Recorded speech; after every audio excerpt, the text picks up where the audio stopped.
Të nderuar deputet, të nderuar ambasador dhe përfaqësues trupit diplomatik, ju kërkojmë falje për vonesën, pasi kjo seancë, e cila, siç kam premtuar publikisht, nuk do të mbyllet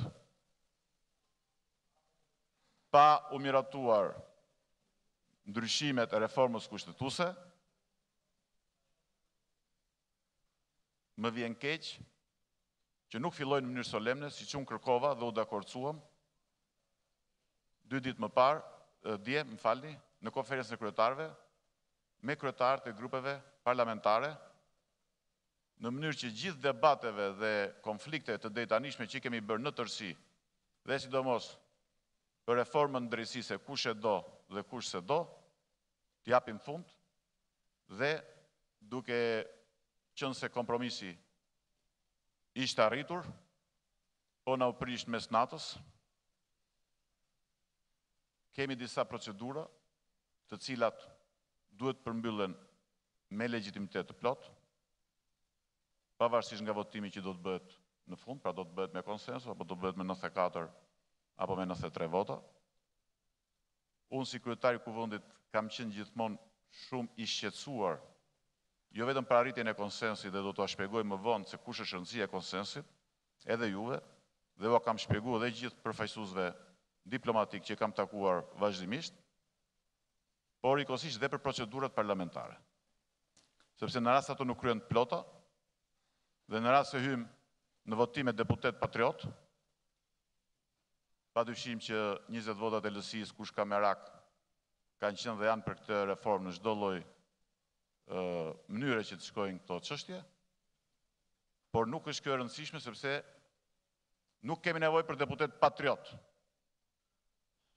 por kemi nevojë për konsensus patriotik.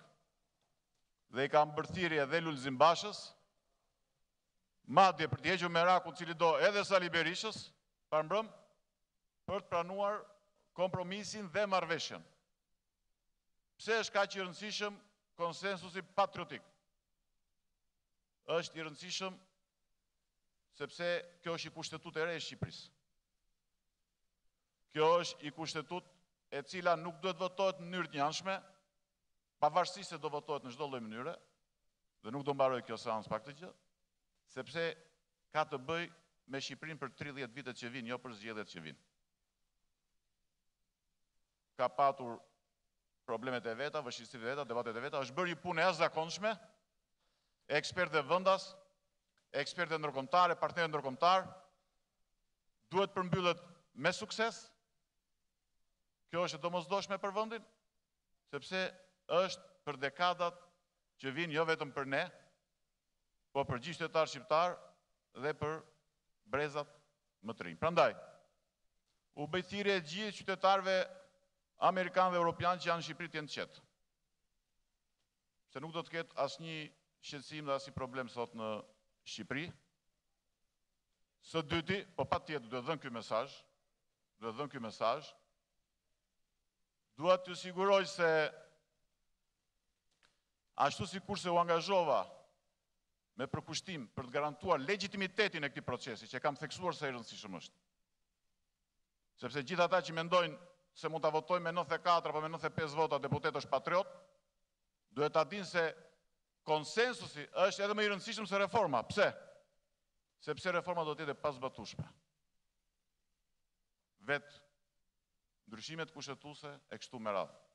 Sepse ata që mund dalin nga salla, nuk e di, mund të ankrojnë gjykatë kushtetuese për procedurat. Dhe pa konsensus do të kemi probleme. Sepse do t'japim mesazh shumë të keq opinionit vendas dhe atij ndërkombëtar, dhe kjo do të ndodhi vetëm e vetëm për mungesën e durimit dhe për presionin që bëhet gjithandej thjesht për ta miratuar. Absolutisht që do të miratohet, por ne kemi kohën e duhur sot, sepse kjo është një seancë që do të vazhdoj me çështjet e tjera, kështu dakordua me kolegët në konferencën e kryetarëve, siç sqaruam disa çështje që opozita kishte pretendimet e saj me komisionerin Han, të cilin e falenderoj për angazhimin e tij dhe për përkushtimin e tij për të sqaruar disa pretendime që kishte opozita, unë jam i vendosur që të sqarojmë çështjet që ka opozita edhe për disa element të tjerë, në mënyrë që të mos e prishim konsensusin për asgjë. Për 6 orë, për 7 orë, sepse ju e patë që mbrëm kishte një mos rakordim, sipas mediave, deklaratës ambasadës amerikane midis ambasadës dhe zotit Basha. Aktualisht ata janë në kontakt, në komunikim, për të sqaruar këtë çështje. Stabiliteti i Shqipërisë është shumë i rëndësishëm, është shumë i rëndësishëm për të ardhmen e vendit, është shumë i rëndësishëm për Shtetet e Bashkuara të Amerikës, se jemi një vend i NATO-s, dhe po të kemi parasysh situatën në Maqedoni dhe ngërçin institucional, situata duhet na bëj më të përgjegjshëm. Jo të hym garë këtu se kush është më pro-amerikan e kush është më anti-europian. Interesi i Amerikës është stabilizimi dhe forcimi i institucioneve në Shqipëri. Dhe jo delegjitimimi i një reforme drejtësie ku ca do dalin në rrugë edhe në për protesta se nuk u sqaruan 2-3 gjëra. Siç i sqaroi komisioneri Han ato çështje, për cilat duhet të reflektoj komisioni përkatës, ashtu do të sqarojmë edhe çështjet e tjera dhe unë jam i gatshëm dhe që nga ky moment do të lë drejtimin e kuvendit dhe do të merrem me këtë çështje. Do të shkoj tek zoti Basha, do të shkoj tek ambasadori Lu, që është këtu dhe që e falenderoj, do të shkoj tek zoti Berisha, do të shkoj tek zoti Rama, do të shkoj kudo te negociatorët, në mënyrë që ne t'i japim mesazhin Shtetet Bashkuara të Amerikës dhe Bashkimit Evropian, por në radhë të parë qytetarëve shqiptar, se ne e votuam reformën me konsensus patriotik, e mbyllëm tranzicionin në Shqipëri dhe të krijojmë një Shqipëri tjetër atë të ligjit dhe të institucioneve. Sepse për ndryshe ju do thoni pse flet ti me kaq shqetësim, sepse kam kaq ditë që nuk po marr vesh çfarë po bëhet për ca gjëra të vogla. Për shembull, komisioneri Hani sqaroi ato në mënyrë shumë të qartë. Sepse janë bërë takime pa mbajtur minuta. Njëri thot e ka fajin ky, tjetri e ka ai, më tha ky, më tha ai. Për këto gjëra të vazhdojmë sherrin Shqipëri dhe për 20-30 tjera, si thoni ju.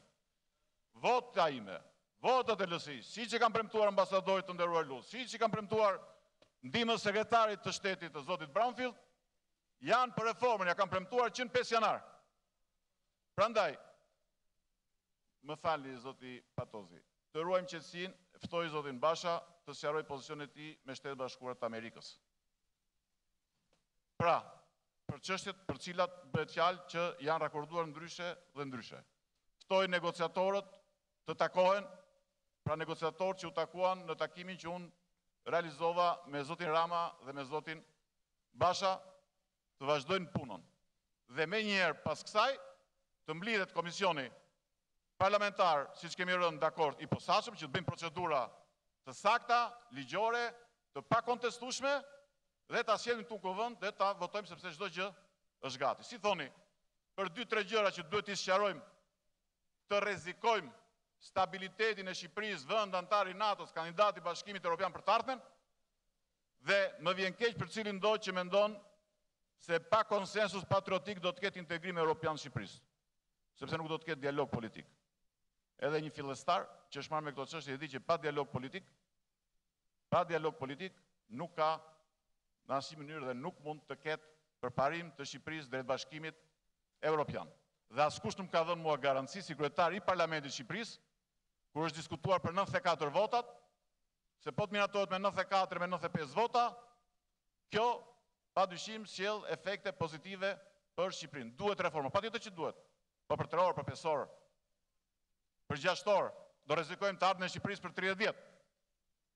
Nëse nuk e sqaroi deri tani zoti Basha me zotin Xhafa, ju kërkoj falje të gjithëve që i përmendën. Me ambasadorin, me ambasadoren, me shefat e misioneve, e kështu me radhë. Siç e sqaruam me zotin Han, ta sqarojmë me departamentin e shtetit në nivelet më të larta, me shtëpinë e bardhë, që e konsideron këtë çështje të rëndësishme edhe të saj të sigurisë kombëtare, se Shqipëria është vend antar i NATO-s dhe është aleat strategjik, me Departamentin e Drejtësisë dhe me formulimet që do të vinë andej, ne duhet të gjithë të votojmë përfundimisht me konsensus patriotik për të ardhmen e Shqipërisë, të shtetit ligjor, të luftës kundër korrupsionit dhe krimit të organizuar, të përmirësimit të klimës biznesit dhe investimet tuaja në vendin tonë.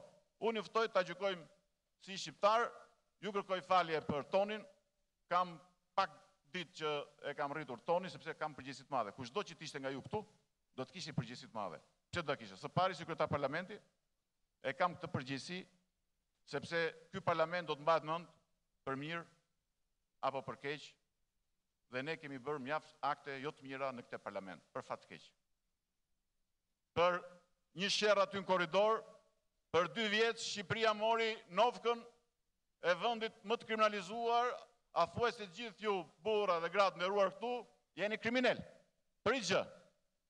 Tani për 3 orë, për 4 orë, për ca paqartësira, ne të vazhdojmë të fusim sherrin Shqipërisë dhe për 30 vjet tjera, unë për këtë gjë nuk jam dakord. Njëkohësisht jam kryetari i Lëvizjes Socialiste për Integrim. I kam thënë ambasadorit të dashur amerikan, zotit Lu, mos dëgjot që a thonë lart e poshtë që Meta bën loj. Absolutisht nuk di të bëj Ilir Meta loj. Dhe i kam thënë se të 20 votat e LSI-s do të jenë për reformën në drejtësi. Këtë gjë ta ke sigurt, por duhet patjetër konsensus. Dhe vetmja mënyrë për të arritur konsensin është sipas Venecias.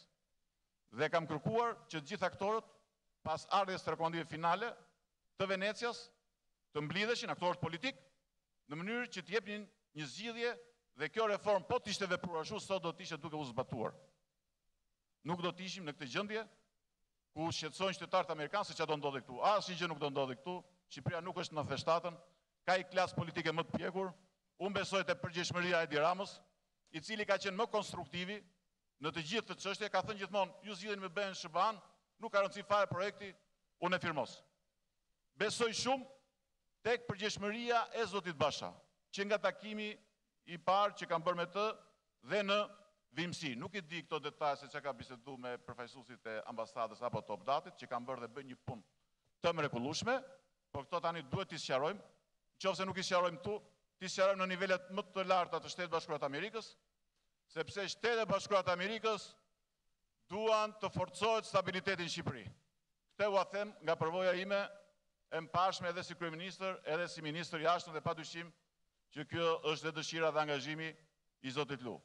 Dhe duan një Shqipëri më të fortë, më demokratike, më të angazhuar për të luftuar krimin dhe korrupsionin, duke prodhuar sot një drejtësi vërtet të pavarur, jo të votuar në mënyrë të njëanshme.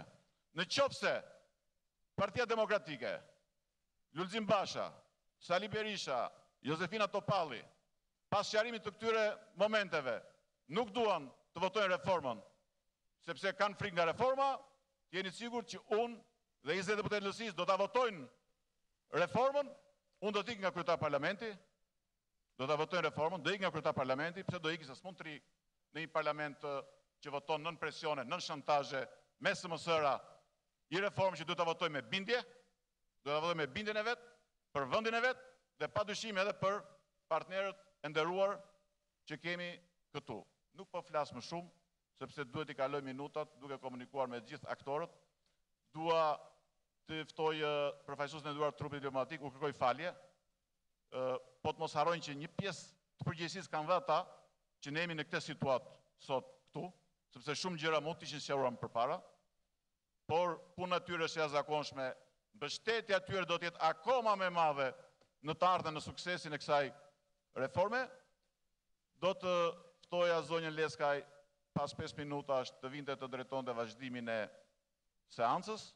I falenderoj ambasadorët, u kërkoj falje, po ata janë lodhur kaq shumë, do durojnë edhe disa orë dhe ne do t'i njoftojmë një orë përpara se Komisioni Parlamentar për Reformën Zgjedhore të përfundojë formalisht procedurat, sepse kemi të bëjmë me kushtetut të re të Shqipërisë, nuk kemi të bëjmë me disa ndryshime të thjeshta, dhe ne do të njoftojmë përpara në mënyrë që ne atë moment solemn që duhet ta kishim kaluar tani, ta bëjmë sot në datën 21 korrik, duke mbajtur premtimin si burrat, jo vetëm para Shtetit Bashkuara dhe para Bashkimit Evropian, por në radhë parë para qytetarëve shqiptar që duan paqe, stabilitet për të ardhmen. Faleminderit.